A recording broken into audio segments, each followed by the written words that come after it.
Good evening. It's 6:01 p.m. Eastern Standard Time on Sunday, March 8th. It is 1:31 a.m. in Tehran.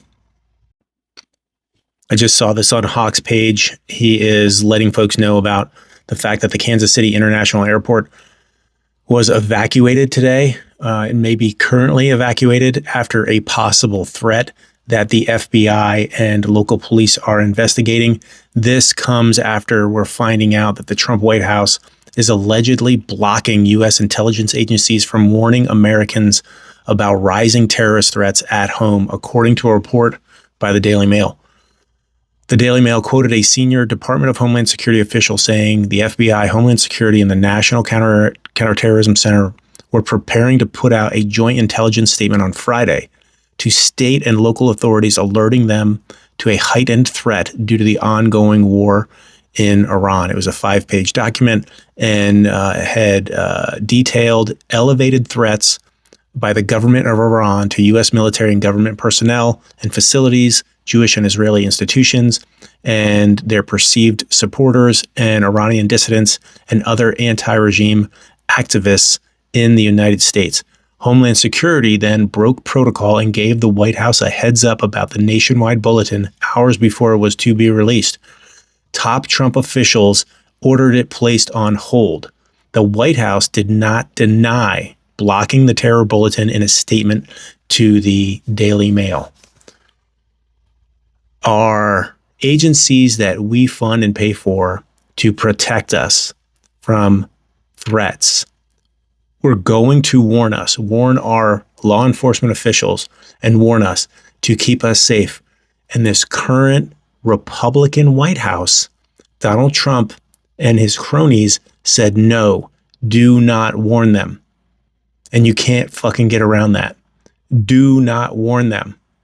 Somebody in Homeland Security broke protocol and told the White House, who then stopped it because there were threats to American lives. There were threats to American lives that the agencies that we pay for to protect us were going to tell us about.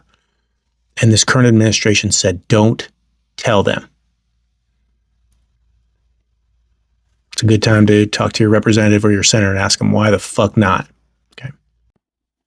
Ali Khamenei's son, Mujtaba, has been chosen as Iran's new supreme leader. The move could lead to escalation of war, as Donald Trump has already called Mujtaba an unacceptable choice.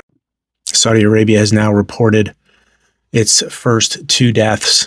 These were civilians. I believe one was from Bangladesh and one was from Indonesia. I'd have to check that. This comes after earlier reporting where I mentioned that we have now lost 7 U.S. military service members.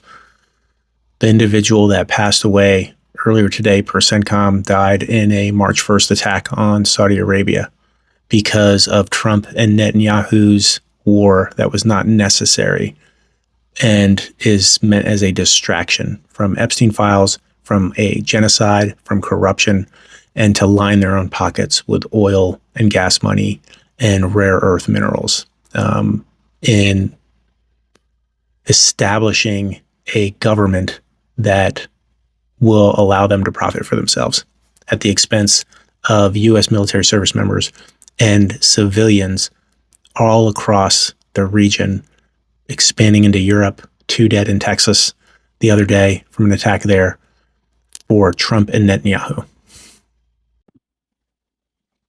United States Ambassador to the UN, Mike Waltz, said Trump would deal with Russia, helping Iran, targeting U.S. military service members and equipment.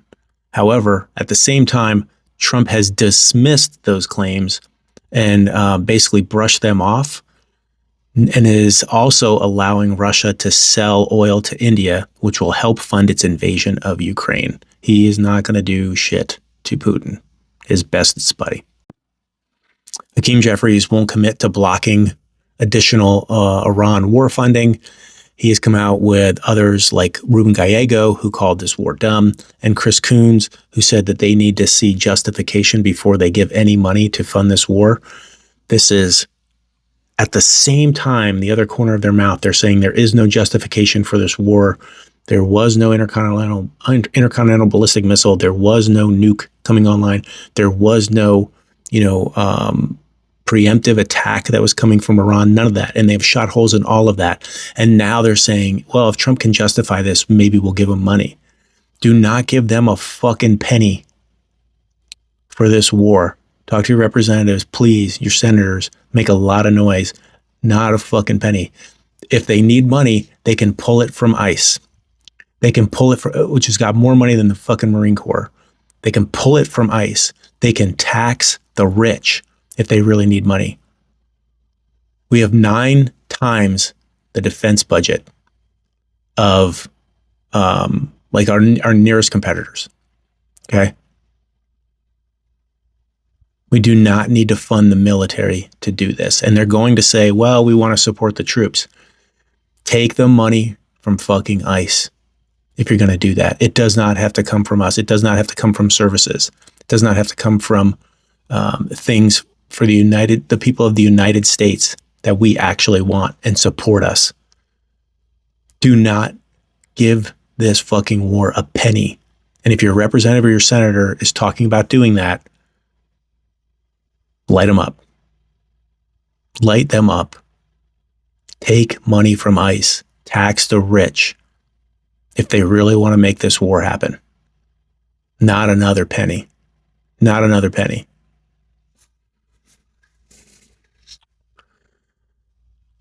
Six Palestinians have also been killed this week by Israeli settlers after altercations, bringing the total to 7 this year. This is a major escalation after a total of 9 were killed in all of 2025.